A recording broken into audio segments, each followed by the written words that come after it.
ایک رات جب چاندنی پھیلی ہوئی تھی، ہم لوگ عقبہ کی ایک گھاٹی میں بیٹھے تھے۔ رسول کریم صلی اللہ علیہ وسلم بھی تشریف فرما تھے۔ یہ جگہ ہماری خفیہ آماج گاہ تھی، جہاں ہم اپنے دشمنوں کی نظروں سے دور آپس کے مسائل پر گفتگو کیا کرتے تھے۔ مگر اس رات وہاں ہمارے کچھ مہمان بھی تھے۔ یہ 12 آدمیوں کا ایک وفد تھا جو مدینے سے آیا تھا۔ مدینے کا نام ان دنوں یثرب تھا۔ میں نے ان میں سے کسی کو بھی پہلے نہیں دیکھا تھا۔ مجھے ان کے آنے کی کوئی اطلاع نہیں تھی، لیکن ان کے آنے کی ایک خاص وجہ تھی۔ وہ اللہ کے رسول صلی اللہ علیہ وسلم کو مدینے میں قیام کی دعوت دینے آئے تھے۔ ان کی خواہش تھی کہ حضور صلی اللہ علیہ وسلم ان کے شہر میں رہنے بسنے لگیں اور اہل یثرب کے درمیان جو مستقل طور پر باہمی اناد اور نزاع کا شکار رہتے تھے مصالحت کروا دیں۔ یثرب میں 2 قبیلے آباد تھے، اوس اور خزرج۔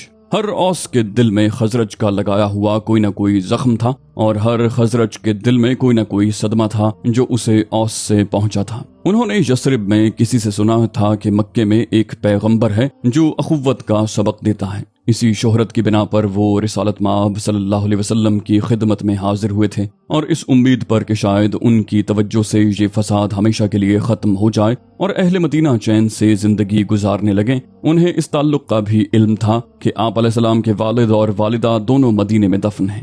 رسول اللہ صلی اللہ علیہ وسلم نے ان کی گفتگو نہایت اطمینان سے سنی۔ وہ لوگ ان کو اس چیز کی پیشکش کرنے آئے تھے جس کی تلاش میں انہوں نے طائف کا انتہائی اذیتناک سفر گوارا فرمایا تھا، یعنی مکے کے علاوہ کوئی اور شہر جہاں وہ سکونت اختیار کر سکیں اور بلا خوف و خطر اپنے دین کی تبلیغ کر سکیں۔ لیکن جو ان کے شایان شان نہیں تھا کہ وہ فوراً ہی حامی بھر لیتے، گویا وہ اس انتظار ہی میں تھے کہ کہیں سے کوئی پیشکش ہو اور وہ فوراً اسے قبول کر لیں۔ انہیں 1000 باتیں سوچنا تھیں۔ انہوں نے مدینے والوں سے کہا کہ اس سے پیشتر کہ میں ہاں کہوں، آپ کے لیے ضروری ہے کہ آپ میرے موقف کو اچھی طرح سمجھ لیں۔ حتمی فیصلہ آپ سوچ بچار کے بعد کیجیے گا۔ فی الحال آپ میرے ایک نمائندے کو 1 سال کے لیے اپنے ساتھ لے جائیں، یہ آپ کو دین اسلام سے آگاہ کرے گا۔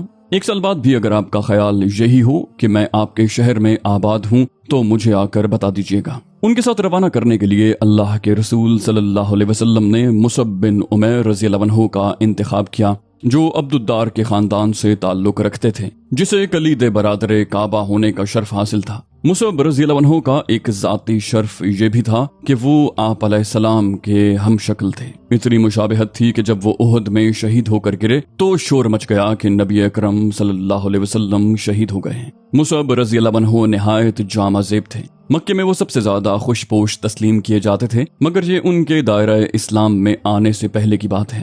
بعد میں ایک دن مدینے میں جب وہ رسالت مآب صلی اللہ علیہ وسلم کے سامنے آئے تو بہت موٹے اور کھردرے کپڑے کا لباس پہنا ہوا تھا، اس پر بھی بے شمار پیوند لگے تھے۔ حضور صلی اللہ علیہ وسلم نے جو ہمیشہ ان سے بہت شفقت فرمایا کرتے تھے، ان کی طرف دیکھا اور اپنے آنسو پیتے ہوئے نہایت دلاویز مسکراہٹ کے ساتھ فرمایا، مصعب تمہیں کیا ہو گیا ہے؟ کیسے کپڑے پہننے لگ گئے ہو؟ یہ کہہ کر آنسو پونچھتے ہوئے اپنی آنکھیں نیچے کر لیں۔ حضور صلی اللہ علیہ وسلم نے مصعب رضی اللہ عنہ کے ساتھ ابن ام کلثوم رضی اللہ تعالی عنہا کو بھی مدینے روانہ کیا۔ اس 1 سال ہم نے بڑی تکلیفیں اٹھائیں۔ وہ گھٹن تھی کہ اللہ کی پناہ، اور سال تھا کہ ختم ہی ہونے پر نہیں آتا تھا۔ کبھی کبھی تو ہم سوچتے کہ مدینے سے ہمیں کوئی دعوت آئی بھی تھی یا محض ایک خواب تھا۔ ہماری حالت قابل رحم تھی۔ ابو لہب کا اب بھی یہ خیال تھا کہ اپنے خداؤں کی عظمت منوانے کے لیے اس کا کوڑا کافی ہے۔ ہم سب اپنے اپنے گھروں میں محصور تھے۔ اللہ اللہ کر کے 1 سال پورا ہوا، مگر ہمیں یوں لگا جیسے 1 نہیں 5 سال گزر گئے ہوں۔ مدینے والے واپس آئے ٹھیک 1 سال کے بعد، 1 دن 1 گھنٹہ بھی آگے پیچھے نہیں۔ 1/3 رات گزر جانے کے بعد وہیں عقبہ کے خفیہ مقام پر جہاں وہ گزشتہ سال آئے تھے، مگر اس بار وہ 12 نہیں 75 تھے۔ مصعب رضی اللہ عنہ بھی ان کے ساتھ تھے۔ برا بن معرور رضی اللہ عنہ ان کی قیادت کر رہے تھے۔ یہ سن نبوت کا 13واں سال تھا۔ ہم سارے ڈرے سہمے تھے۔ پہلے تو میں سمجھا کہ یہ ہمارے لیے کوئی جال بچھایا گیا ہے، آخر اتنے بہت سارے لوگ کیوں آئے ہیں۔ دن رات خوف میں زندگی گزارتے گزارتے میں ہوا سے بھی ڈرنے لگا تھا۔ اتنے میں زیوروں کی جھنکار میرے کانوں میں پڑی۔ آگے بڑھ کر دیکھا تو ان کے ساتھ 2 عورتیں بھی تھیں۔ اس سے ذرا حوصلہ ہوا۔ عورتوں کی موجودگی میں عام طور پر لوگ جھگڑا فساد نہیں کرتے۔ مدینے سے آئے ہوئے وفد نے وہی پیشکش دہرائی کہ وہ ان کے شہر میں آ کر رہیں اور ان کے باہمی تنازع چکائیں۔ ایک لمحے کے لیے محفل پر خاموشی طاری ہو گئی۔ ہر فرد کی نگاہیں رسالت مآب صلی اللہ علیہ وسلم کے چہرے پر لگی ہوئی تھیں۔ اس ایک لمحے کے توقف کے بعد حضور صلی اللہ علیہ وسلم نے اپنے سر کی ہلکی سی جنبش سے ان کی درخواست منظور کر لی۔ اس وقت ہم وہ نہیں جانتے تھے جو ہم نے بعد میں جانا، اس ایک لمحے نے جس میں حضرت صلی اللہ علیہ وسلم نے ان کی پیشکش پر غور فرمایا، دنیا کی تاریخ بدل کر رکھ دی۔ یہ ایک لمحہ صدیوں پر محیط تھا، اقوام عالم کا مستقبل، انسان کی دینی اور دنیاوی نشوونما، عالم انسانیت کا فکری ارتقاء، تہذیب و تمدن کے آفاقی معیار کا فروغ، کیا کچھ اپنے اندر لیے ہوئے تھا وہ ایک لمحہ، جو بظاہر حضرت صلی اللہ علیہ وسلم کے سر کی ایک ہلکی سی جنبش کے سوا کچھ بھی نہ تھا۔ سرور کائنات نے ان سے ایک وعدہ لیا جسے تاریخ میں بیعت عقبہ ثانی کہتے ہیں۔ یہ نام اتنا بھاری بھرکم ہے کہ لگتا ہے کہ اس معاہدے میں فریقین نے بڑی کڑی شرطیں رکھی ہوں گی جو بہت مشکل سے طے پائی ہوں گی، شاید کچھ خون خرابہ بھی ہوا ہو۔ جو میرے سامنے ہوا اس کی نوعیت تو ایک درخواست کی سی تھی جو رسول کریم صلی اللہ علیہ وسلم نے نہایت حلم سے اہل مدینہ کے سامنے پیش کی تھی۔ انہوں نے فرمایا، آپ لوگ وعدہ کریں کہ صرف اللہ وحدہ لا شریک کی عبادت کریں گے، خواتین کے ساتھ نیک سلوک کریں گے، اپنی بیٹیوں کو قتل نہیں کریں گے، جھوٹ نہیں بولیں گے، چوری نہیں کریں گے، اللہ کے قوانین پر کاربند رہیں گے اور ان لوگوں کو تحفظ دیں گے جو اللہ کے رسول کے ساتھ مدینے جائیں گے۔ آپ نے انہیں یہ بھی فرما دیا کہ ان کے مدینے جا کر رہنے کا یہ مطلب نہیں ہوگا کہ وہ صرف مدینے والوں کے لیے وقف ہو گئے، وہ ہر قوم، ہر نسل، ہر رنگ کے لوگوں کے لیے پیغمبر بنا کر بھیجے گئے ہیں۔ اتنے انکسار سے ادا کیے گئے اتنے دو ٹوک الفاظ میں نے کبھی نہ سنے۔ دوسرے لفظوں میں وہ فرما رہے تھے کہ اپنے خداؤں کو آگ لگا دو، ان کا وجود ختم کر دو، نبی صلی اللہ علیہ وسلم کے لیے اگر جنگ بھی کرنا پڑے تو کرو۔ مصعب رضی اللہ عنہ انہیں بتا چکے تھے کہ قوانین الہی کیا ہیں، دوسروں کو اپنے مال و دولت میں شریک کرنا، یہاں تک کہ ایک کھجور میں سے بھی دوسرے کو حصہ دینا۔ مدینے والوں نے سوال کیا، اس کے عوض ہمیں کیا ملے گا؟ آپ علیہ السلام نے ایک لفظ میں اس کا جواب دیا، جنت۔ برا بن معرور رضی اللہ عنہ نے آپ کا ہاتھ اپنے ہاتھ میں لے کر کہا، یا رسول اللہ، خدائے واحد کی قسم، ہم جان و مال سے آپ کی حفاظت کریں گے۔ ہم نے تلواروں کی چھاؤں میں پرورش پائی ہے اور جنگ آزمائی ہمیں ورثے میں ملی ہے۔ ان کی بات ابھی جاری تھی کہ ابو الہیثم بن تیہان نے کہا، رسول اللہ، کہیں ایسا تو نہیں ہوگا کہ آپ قوت اور اقتدار پا کر ہمیں چھوڑ دیں اور واپس اپنے قبیلے میں چلے جائیں؟ حضور صلی اللہ علیہ وسلم نے مسکرا کر جواب دیا، میرا خون تمہارا خون، تمہاری ذمہ داری میری ذمہ داری، تمہارا دشمن میرا دشمن، تمہارا دوست میرا دوست، میں تمہارا تم میرے۔ یہ سن کر سب سے پہلے کعب بن مالک رضی اللہ عنہ، ابو الہیثم رضی اللہ عنہ اور سعد بن زرارہ رضی اللہ عنہ نے بیعت کی۔ پھر آپ نے ہر شخص کے ہاتھ میں اپنا ہاتھ دیا اور خواتین کی بیعت سر کے اشارے سے قبول کی۔ اس وفد میں کئی نوجوان بھی تھے، معاذ بن عمر رضی اللہ عنہ، شہید احد عمر بن جموح رضی اللہ عنہ کے بیٹے، اور ایک اور نوجوان، ان کا نام بھی معاذ رضی اللہ عنہ تھا۔ 17-18 سال کی عمر، کیا سجیلا نوجوان تھا۔ مجھے اس کا وہ چہرہ آج تک یاد ہے، روشن سیاہ آنکھیں، سرخ و سفید رنگ، چہرہ ایسا شگفتہ جیسے کوئی پھول کھلا ہو، دانت اتنے چمکدار کہ نور کی شعائیں پھوٹتی تھیں۔ یہ معاذ بن جبل تھے جن سے بعد میں ہماری بڑی بڑی صحبتیں رہیں۔ وہ اسلام کے اتنے جید عالم بنے کہ امام العلماء کہلائے۔ نبی کریم صلی اللہ علیہ وسلم نے ایک بار فرمایا تھا کہ معاذ رضی اللہ عنہ قیامت کے دن علماء کے امام ہوں گے، اسی مناسبت سے انہیں امام العلماء کا لقب ملا۔ عمر فاروق رضی اللہ عنہ نے اپنے دور خلافت میں ایک بار کہا تھا کہ اگر معاذ رضی اللہ عنہ نہ ہوں تو عمر ہلاک ہو جائے۔ سفر شام میں جابیہ کے مقام پر جہاں میں بھی موجود تھا، عمر فاروق رضی اللہ عنہ نے خطبہ دیتے ہوئے کہا، جسے فقہ سیکھنا ہو وہ معاذ رضی اللہ عنہ کے پاس جائے۔ یہ تھی بیعت عقبہ ثانی، جو عقبہ کے مقام پر پہاڑیوں کے درمیان دریا کی ایک سوکھی گودی میں لی گئی۔ لیکن مجھ سابق غلام کا خیال ہے کہ ہم اس رات عقبہ کی کسی گھاٹی میں نہیں بلکہ رب ذوالجلال والاکرام کی رحمتوں کے جوار میں بیٹھے تھے۔ عقبہ کی اس بیعت کے بعد ہماری دنیا ہی بدل گئی۔ اب ہم ایک ٹولہ، ایک گروہ، ایک جماعت نہیں بلکہ ایک قوم، ایک ملت تھے۔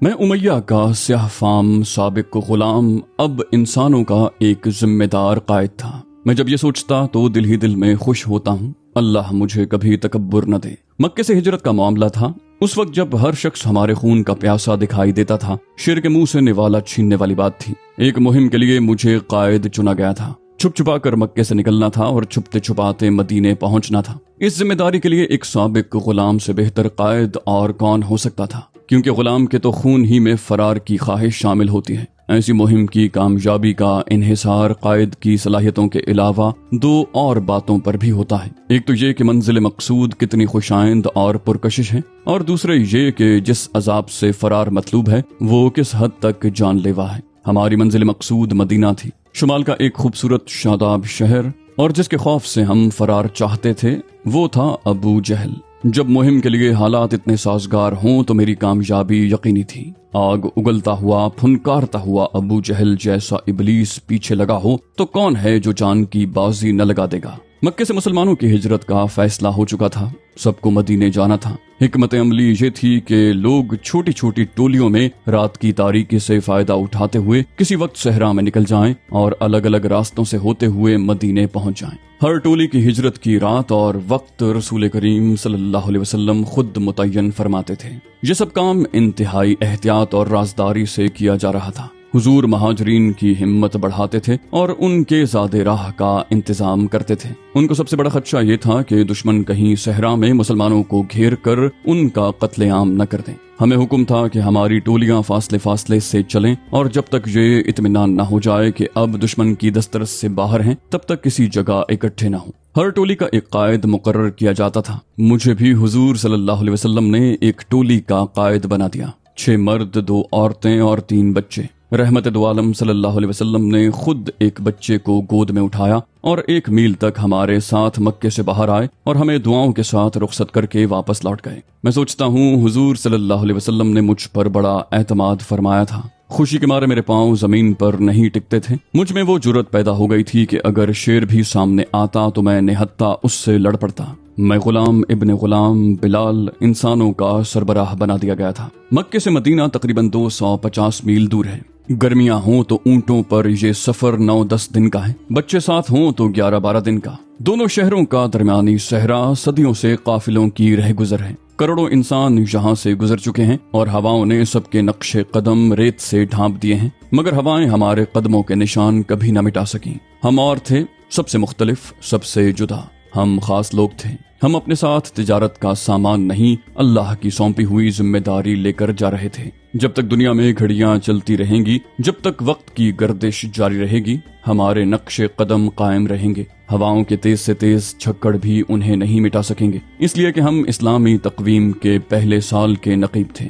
وقت کی ابتدا ہی ہمارے قدموں کی چاپ سے ہوئی۔ سخت گرمی کا مہینہ تھا، صحرائی سفر کے لیے سال کے بدترین دن، مگر اللہ تعالیٰ نے ہمارے لیے یہ سفر آسان کر دیا تھا۔ کوئی باد سموم کا جھونکا ہم تک نہ پہنچا، کوئی طوفان باد ہم سے نہ ٹکرایا، کسی نے ہمارا پیچھا نہ کیا۔ مطلع صاف رہا اور ستارے ہماری رہنمائی کرتے رہے۔ 5ویں دن ہمیں دور افق کے پاس چند بدوی نظر آئے، 3 یا 4 جو فوراً ہی نگاہوں سے اوجھل ہو گئے۔ ایک دن بچوں نے ریت پر بیٹھے ہوئے ایک شتر مرغ کو اٹھا دیا۔ میں اس کے پیچھے لپکا کے شکار کر کے کھائیں گے، مگر اس کے تعاقب میں ریت پر گر گیا اور وہ غائب ہو گیا۔ بچے دیر تک میری حالت پر قہقہے لگاتے رہے، بس اس کے علاوہ کوئی غیر معمولی بات نہ ہوئی۔ چھوٹی موٹی بیماریاں لگی رہیں، گرمی کے سفر میں کچھ نہ کچھ تو ہوتا ہی ہے۔ 3 بچے باری باری بیمار پڑتے رہے، لیکن بیماری میں جب ہم انہیں اپنے کندھوں پر اٹھا کر چلتے تو ساری بیماری بھول جاتے۔ ہمارے ایک ساتھی کے پاؤں میں زخم تھا جو خاصا بگڑ چکا تھا۔ 3 دن تک وہ پیدل چلتا رہا اور اس نے اپنی تکلیف ہم سے چھپائے رکھی۔ 4تھے دن میں نے اس کے پاؤں کا درد اس کی چال میں نہیں، اس کی آنکھوں میں دیکھا۔ جیسے ہی اسے یہ احساس ہوا کہ مجھے اس کی تکلیف کا علم ہو گیا ہے، اس نے تیز تیز قدم اٹھانے شروع کر دیے، یہاں تک کہ وہ ہم سے بہت آگے نکل گیا۔ صبر و استقامت کے اس بے مثال مظاہرے میں اس پر کیا گزری اللہ ہی جانتا ہے، جو اپنے بندوں کے لیے ناممکن کو ممکن بنا دیتا ہے۔ ہمیں اس کے پیچھے دوڑ کر اس کی سماجت کرنا پڑی کہ وہ ہمارے ساتھ چلے۔ کسی میں ہمت نہیں تھی کہ اس کے پاؤں کی تکلیف کا ذکر کرے، لیکن جب ہم مدینے میں داخل ہوئے تو اس کا ہاتھ میرے کندھے پر تھا اور وہ ایک ٹانگ سے اچھل اچھل کر چل رہا تھا۔ یہ تھی مکے سے میری رخصت، میری ہجرت۔ ہماری ہجرت کا ایک پہلو ایسا بھی تھا جس پر ہماری نظر نہ تھی۔ مکے سے چلے ہوئے ہمیں 6واں دن تھا کہ صحرا میں ہماری ملاقات حمزہ رضی اللہ عنہ سے ہوئی۔ انہوں نے ہمیں جو خبر سنائی اس کے لیے ہم بالکل تیار نہ تھے۔ حمزہ رضی اللہ عنہ نے بتایا کہ رسول اللہ صلی اللہ علیہ وسلم نے فیصلہ کیا ہے کہ جب تک سارے مسلمان ہجرت نہیں کر جاتے وہ مکے ہی میں قیام فرمائیں گے۔ ہم اس سوچ میں پڑ گئے کہ کفار مکہ کا سارا عناد تو انہی سے ہے، دشمن ان سے فارغ ہوتے تھے تو ہم کو تختہ مشق بناتے تھے۔ جب چھتے کی ملکہ ہی ان کے پاس ہے تو شہد کی مکھیوں کی انہیں کیا پرواہ، وہ جہاں چاہیں اڑتی پھریں۔ اب صورتحال کا جو نقشہ ہمارے ذہن میں ابھرا وہ یہ تھا کہ رسول اللہ صلی اللہ علیہ وسلم قاتلوں اور دشمنوں میں کھلے عام پھر رہے ہیں اور جان کا خطرہ مول لے کر تن تنہا مسلمانوں کی ہجرت کا بندوبست کر رہے ہیں۔ یہ بے خوفی یقیناً اللہ کی دین تھی، مگر ہم سوچتے تھے کہ ان کو اس طرح غیر محفوظ پا کر مشرکین مکہ کے زرخیز ذہنوں میں کیسے کیسے منصوبے نہیں آتے ہوں گے۔ ان کے سرپرست متم بن عدی کا بھی انتقال ہو گیا تھا۔ جب تک وہ زندہ تھے ہزار مخالفت کے باوجود کسی کو ان کی طرف دیکھنے کی جرت نہیں تھی۔ مکے میں جو کچھ ہوا اس کا علم تو ہمیں بعد میں ہوا، لیکن اس کا ذکر یہیں برمحل ہوگا۔ مکے کے عمراء نے ابو جہل کے ایما پر واقعی اللہ کے رسول صلی اللہ علیہ وسلم کو شہید کرنے کا منصوبہ بنایا تھا، ایک نہایت جامع منصوبہ جس میں ابو جہل کی تمام مکاری، تمام چابک دستی، تمام فطانت کوٹ کوٹ کر بھری ہوئی تھی۔ یہ ایسا منصوبہ تھا جسے ابو جہل کے شرپسند اور فتنہ پرور ذہن کا شاہکار کہا جا سکتا ہے۔ حضرت صلی اللہ علیہ وسلم بھی راستے سے ہٹ جاتے تھے اور الزام بھی کسی پر نہیں آتا تھا۔ تجویز یہ تھی کہ 7 قبیلوں کے 7 آدمی اپنے اپنے قبیلے سے ایک ایک نیزہ لے کر جائیں اور رسول اللہ صلی اللہ علیہ وسلم کے جسم میں پیوست کر دیں۔ اس طرح قتل کی ذمہ داری نہ کسی ایک قبیلے پر آئے گی اور نہ کسی فرد واحد پر۔ مکے کے قانون کے مطابق قاتل کو ڈھونڈ کر اسے قتل کرنا لازم تھا، لیکن اس تجویز میں کسی کے قاتل ٹھہرائے جانے کا امکان ہی نہیں تھا۔ 7 قبیلوں کے آدمی اگر مل کر کسی کو قتل کر دیں تو آپ علیہ السلام کا خون کئی قبیلوں پر تقسیم ہو جائے گا اور ان سب سے بدلہ لینا ناممکن ہوگا۔ یہ ایسا منصوبہ تھا گویا خود ابلیس نے مرتب کیا ہو، لیکن ہوا یہ کہ اس رات 7 نیزے بلند ضرور ہوئے مگر اٹھے کے اٹھے رہ گئے، کسی کو مارے نہ جا سکے۔ آپ علیہ السلام کے بستر پر علی رضی اللہ عنہ سو رہے تھے اور وہ خود ہجرت فرما چکے تھے۔ مکہ چھوڑنے سے قبل وہ سب کی امانتیں واپس کرنا چاہتے تھے، اس لیے کہ وہ الامین تھے۔ ان میں سے کئی امانتیں کفار کی بھی تھیں جو تمام اختلافات کے باوجود اب بھی انہیں امین سمجھتے تھے۔ الامین نے ساری امانتیں علی رضی اللہ عنہ کے سپرد کر دیں کہ ان کی روانگی کے بعد لوگوں کو واپس کر دیں۔ وہ خود واپس کرتے تو سارے مکے کو ان کے جانے کی خبر ہو جاتی اور وہ انہیں ہرگز زندہ نہ چھوڑتے۔ نہ واپس کرنے کا تو مکے کے امین کے یہاں سوال ہی پیدا نہیں ہوتا تھا۔ یہ تھا پس منظر اس رات کا جب علی رضی اللہ عنہ ان کے بستر پر سوتے ہوئے پائے گئے۔ جس وقت ان کے گھر میں نیزے لہرا رہے تھے وہ خود مکے سے باہر جا چکے تھے مگر ابھی خطرے سے باہر نہیں تھے۔ ابو جہل کو ان کی ہجرت کی اطلاع ملی تو اس نے قریش کے سرداروں کو بھڑکا کر ان سب کی طرف سے یہ اعلان کروا دیا کہ جو آپ علیہ السلام کو زندہ یا مردہ مکہ لے کر آئے گا اسے 100 اونٹ انعام میں دیے جائیں گے۔ 100 اونٹ بہت بڑا انعام تھا۔ مکے کے سارے گھڑ سوار آپ علیہ السلام کی کھوج میں صحرا میں پھیل گئے۔ انعام کے علاوہ کفار کی مردم آزار طبیعت کے لیے محمد صلی اللہ علیہ وسلم کو ان حالات میں ڈھونڈ نکالنا بڑی دلچسپ مہم بھی تھی۔ میں غلام رہ چکا ہوں، مجھے علم ہے کہ انسان جب انسان کا شکار کرنے کی ٹھان لیتا ہے تو بڑی بے رحمی اور خونخواری کا مظاہرہ کرتا ہے۔ جانور جب شکار کرتے ہیں تو اس سنگ دلی کا عشر اشیر بھی نظر نہیں آتا، لیکن ہوتا یہ ہے کہ نمرود کی طرح آخر میں وہ خود ہی شکار ہو جاتا ہے۔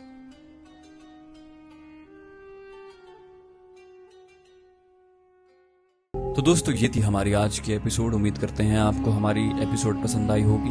جانے سے پہلے اس ویڈیو کو لائک، شیئر اور کامنٹ کرنا مت بھولیے، اور اگر آپ ہمارے چینل پر نئے ہیں تو اسے سبسکرائب کیجیے اور بیل آئیکن پر کلک کیجیے تاکہ آپ کو تمام ویڈیوز فوراً ملتی رہیں۔ اگلی ویڈیو تک کے لیے اپنا خیال رکھیے۔ اللہ حافظ۔